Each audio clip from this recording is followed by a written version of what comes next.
How can you stay centered? Welcome to Remind Us. My name is Aiden. Today, I would like to talk on how we can stay centered within ourselves as much as possible. I find the easiest way to do that is with a quote that explains it all. Do not look down on anybody. Do not look up at anybody. It is as simple as that. If you just focus on being yourself, you will always be yourself. When we are young children, we tend to look up to our parents, our older siblings, our teacher, anybody who's older than us and that seems to know the answers to very basic questions. To children, that is so impressive, they naturally look up to these people. Now, when you grow a little older, you start looking down on people. You start seeing that some people have less things than you, are less smart than you, are less studied than you, make less money than you, beggars on the street. You start looking down on these people. Why do we do that? It is almost a natural thing. Most of us do this at one point or another. As a matter of fact, most of the time when you are using your judgment towards people, it's usually because you're looking down on them in some form or another. So, how can we not do any of that? By realizing that everybody on this planet is just being themselves one way or another. And it is important that we are always ourselves too. When you start to recognize that you are looking up or down on people, you should ask yourself, why are you doing that? What is it about you that wants to be compared to others to measure how you are doing on the social ladder? Again, natural reflex, but completely unnecessary. I've been there too. I have done all of these things until one day I realized these people just don't have it as good as I do, or these people have done way better than I have done. But in the end, I realized I am the best version of myself. That person may have $10 million in his bank account. I'm never going to have that money. I don't think so, at least. I can hope, I can dream, I can manifest. But I've already made up my mind. I don't want to be rich. Not to that extent, at least. Do I want to live comfortable? Sure. But I don't need 5 cars, 3 mansions, one in the Bahamas, one in Florida, and one here in Pennsylvania. Not at all. I just want to have what I need to live a normal, basic, simple life. And that's enough for me. If these rich people can do way better, that is great. I actually saw a video on YouTube today. I clicked on random things as I was driving down the road, and one video was actually about a guy asking 4 millionaires what they regretted, what they enjoyed the most, how did they get all their wealth. And funny enough, out of these four, none of them really made the talk about money. They're always saying more or less to believe in yourself, to follow your gut, to sell the things that don't benefit you at all very early on instead of, clinging to it as, oh, that's important, that's emotional value, I don't want to lose that. They spoke about things like that. They didn't really point out who they looked up to or who they looked down on, which I thought was fascinating. They were very focused on what was important for them at that time.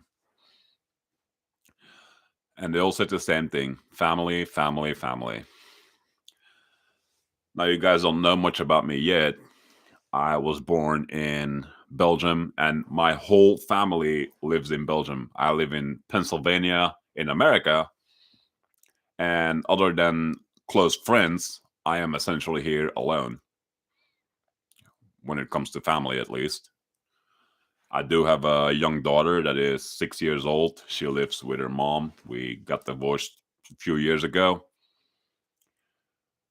And that was another one of these cases. The marriage, it's looking up and looking down on somebody. Um she was a good girl, and she still is. As a matter of fact, now that we are separated, we remained good friends. We always talk to each other, and not just because we have a daughter that I want to see, of course, and I do see my daughter, but also because we realize she's no better or worse than me. I'm no better or worse than her. We just needed different things at that point in our life, and we were colliding with each other the whole time because of that. So I had a hard time ever really truly explaining myself during the relation, which probably made things even more difficult. But in the end, we separated in peace, and that is what matters to me. But anyway, back to looking up to people. When you're young, it tends to be teachers, parents, you know, other older people that have answers for you. That is actually a good thing. When you are young, you can use guidance, but that person is no better than you. You just don't know yet. And once you have picked up what you want to know, you move on to a new teacher or a new guide. So, can you look up to them? Yes, as long as it is good. Once you have absorbed what you need to absorb to be a better version of yourself, you can walk forward in life. But remember, as you go forward in life, you are going to become, quote unquote, a better person. Are you? Or do you just care to know a lot of things while other people just care to have a very simple life where they don't need to know a lot of things? You see, it is important that you do not look down on the people that are now behind you as you go forward in life, because these people have a purpose too. They might not know rocket science or whatever you are trying to achieve, but they will be good at other things. In my last video, I was actually explaining that I live in a neighborhood with lots of retired people. Should I look down on them because I have to go to work every day for 10 hours while they all just get to happily enjoy their lawn and do some gardening? Well, see, there is the thing. In that video, I explained that 2 houses down, that person helped me fix my lawnmower. You see, these people might have lived a life and they are now living an easier, more relaxed, take things easy and slow lifestyle, but they're still of use to everybody. And I'm not saying I use my neighbors, I'm just saying I don't have to look down on them because they can still help you in some form or another. So, yes, it is very important that you pick up what you need and then build something in yourself with that. I like to say, meditate on things you saw other people do. And instead of always telling yourself, wow, that person is so much better than I am. Well, no, that's exactly what I'm trying to tell you here. Don't do that. Instead, tell yourself, that man does things in an amazing way. I'm going to start doing it like that too. Or maybe I'll do it a little bit different, but something similar. You don't have to just copy people either. It is very important that you find what works for you. I'll give you a very simple example. When I just moved to America, it seemed to be a customary thing to eat and cook and make all the dishes dirty and let them just pile up on the sink until one day somebody realizes, oh, the kitchen is a mess and now everything is just laying there dirty. That's not how I grew up in Belgium. When we were done cooking and eating, everything got cleaned and dried with a towel and thrown back where it belongs on the cupboards. But in this first relation I had in America, the dishes would pile up like crazy until someone finally did them. And I realized that I absolutely hated it when the dishes were so plenty that I could only wash like 10 things, 10 items, and the drying rack would be full. That was unheard of for me at the time, to put your clean dishes on the drying rack and just let them dry until you throw them in the next day back on the shelves where they go. So that always took me forever. So I picked up my own habit of a mix between how I grew up in Belgium and what I observed in America. What do I do now? I will chop all my vegetables first and then put them in the pan, the pot, the oven, wherever it goes. And while that is all on the stove doing its thing, I will wash everything that I have made dirty until now. Once I am done cooking, I will put the freshly cooked food on dinner plates or in containers. And again, I will wash the pots and pans while they are still warm and hot. Of course, I rinse them off with cold water first so they cool down a lot. But I realized that they are so much faster to clean if everything is still warm. That was the biggest problem with the dishes, letting them always pile up until everything dries and cakes onto it. And now you're actually scrubbing to get the stuff off. So should I have looked down upon my first wife for doing the dishes that way? Well, no. Should I have looked up to my mother because she did the dishes in such a extravagant, detailed way? Maybe. I mean, it's good to be efficient at things, but I thought my mom's work was way too detailed. And then in my first relation, it was too much the opposite. So I tried to find the middle ground that worked well for me. So the only thing that I might occasionally not wash right away is the dinner plates and the silverware itself. So if it's dinner for me and a girlfriend or something, two plates, two forks, and two knives. Oh my God. You see, I do get lazy a little bit, but like I said, it won't ever be a mountain that you cannot look over, or you just poke it and the whole thing falls on the floor, you know? Yeah, I'm not doing that.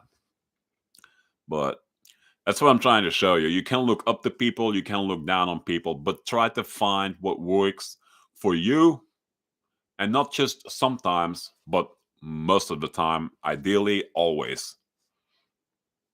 I'll give you something else. You can look somebody you might look down on, a coworker, and probably somebody higher up the ladder, like a supervisor, a manager, the big boss, the CEO.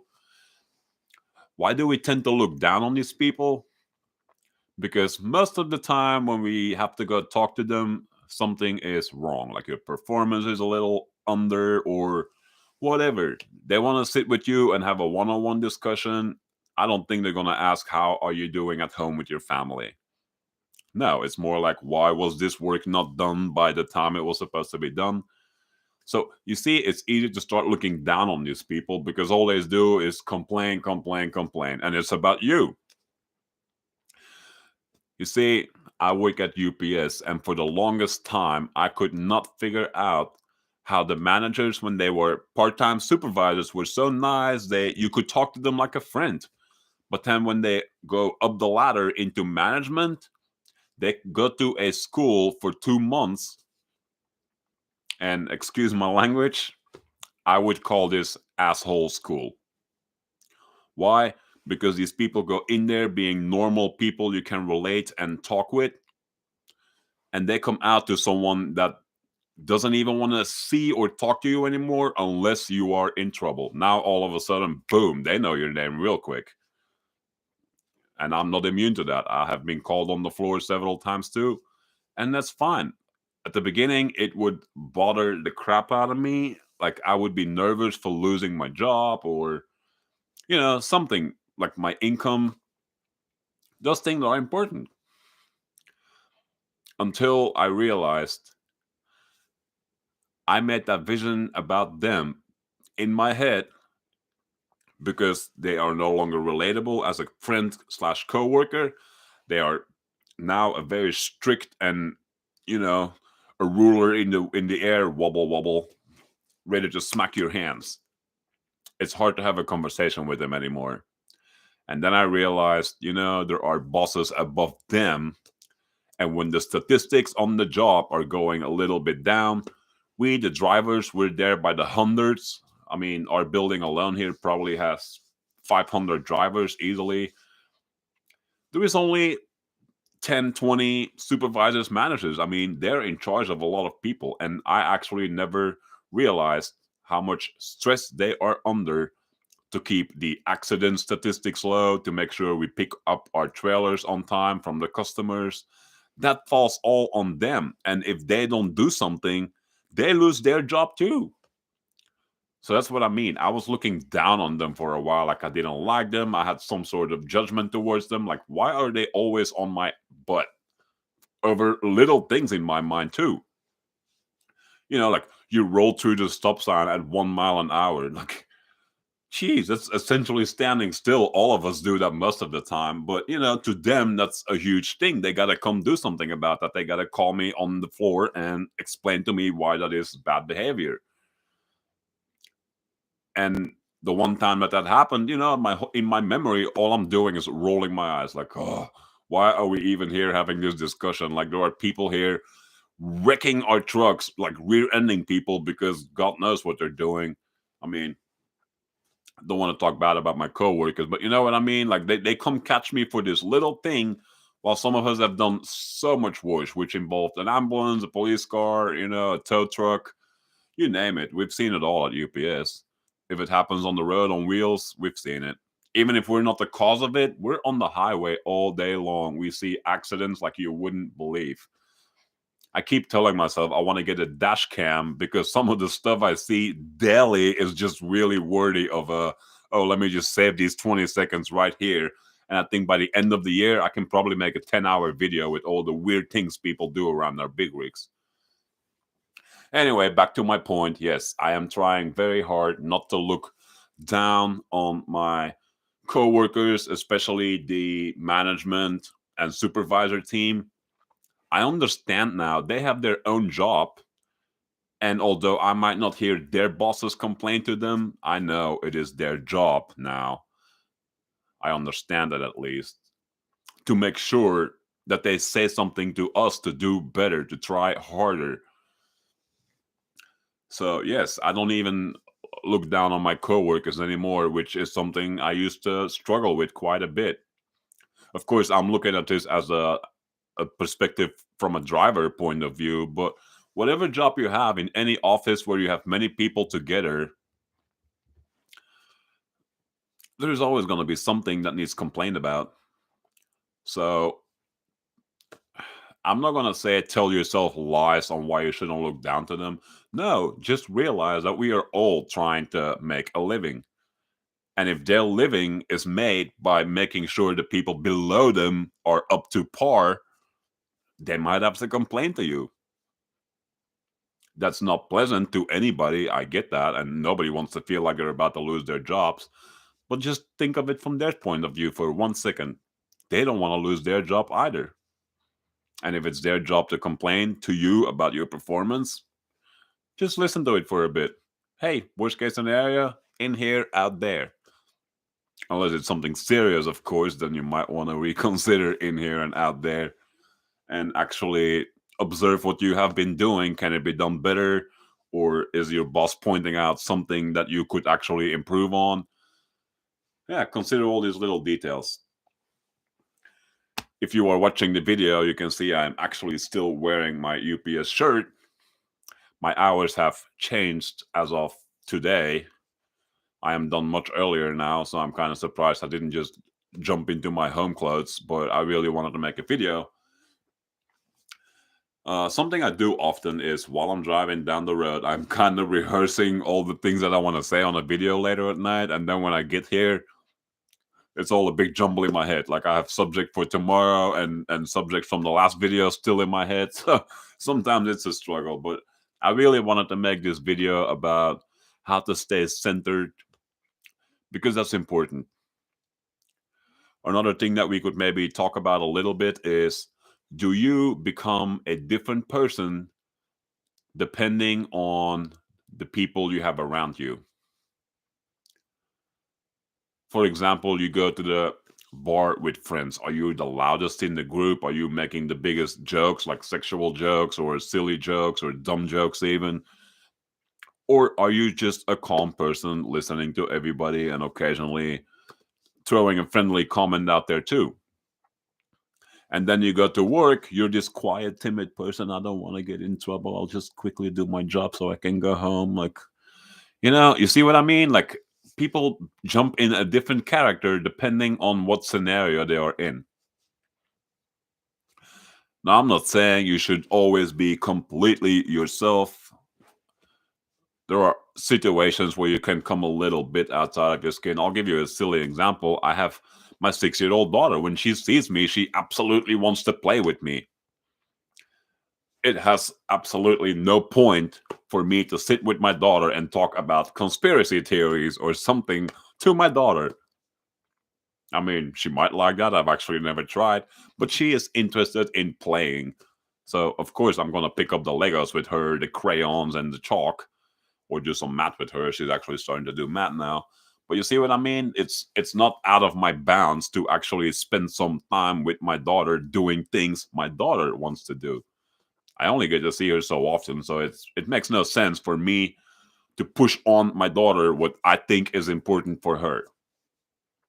I mean, yes, there should be a balance there. You have to sometimes she's gonna have to do things she doesn't want to do because she's used to always playing or going to school, and she doesn't always want to go out of the house to, go for a walk by a little river or something, or go downtown to some festival, whatever is going on. Like, I try to convince the mom to let me take her to little outside venues like that, because that is something in the middle. It's not something she necessarily wants. It's not something I necessarily do. But I'm 38. I already have seen plenty of the world. My daughter has not. And she is starting to live so much in that house that she lives in. I don't want her to become a little hermit afraid of the world outside.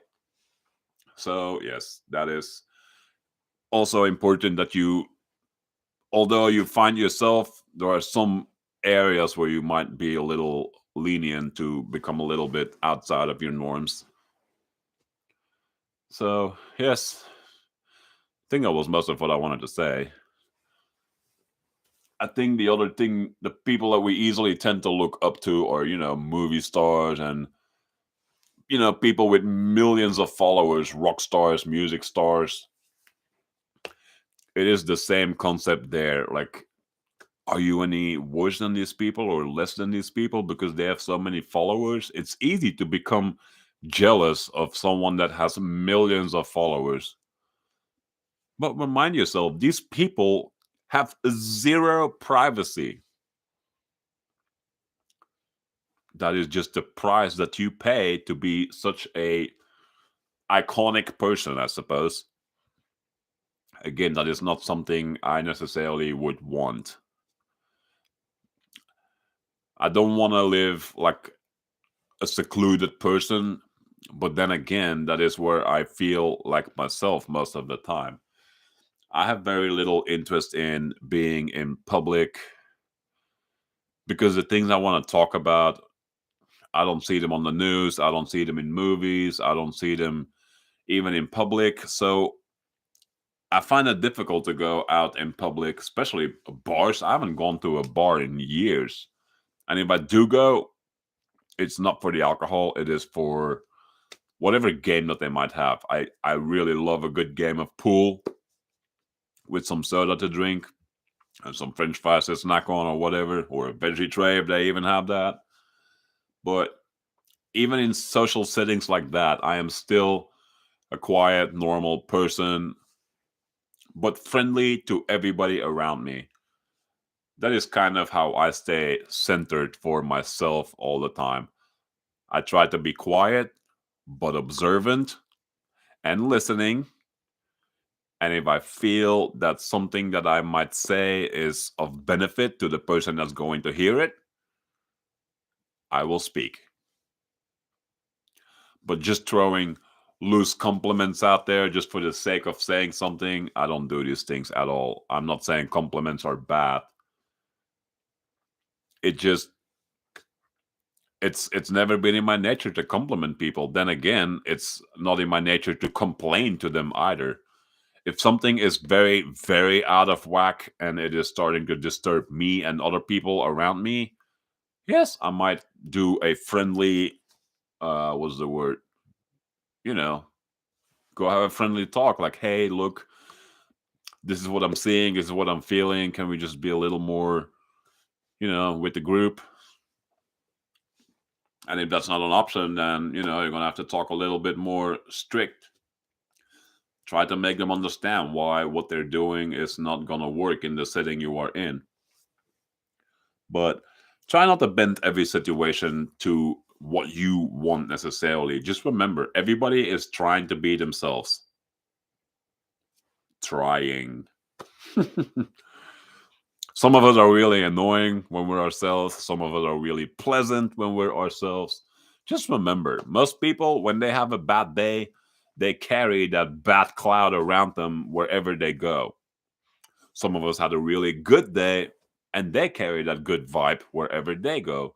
So, yes, it is normal that when you bump into people, you're going to bump into people with a high vibration, low vibration, emotional state. They'll be irritated very quick or they'll be laughing at your jokes very easily. See, don't look up to anyone, don't look down on anyone. Try to be yourself. That was my message for tonight. I am going to sleep. I hope you all enjoyed the rest of your night. I'll see you in the next video. Oh, please subscribe and like my videos. It would help me a lot. I'm going to have to get used to saying that in every video now at the end. All right, guys, take care. I'll see you in the next video.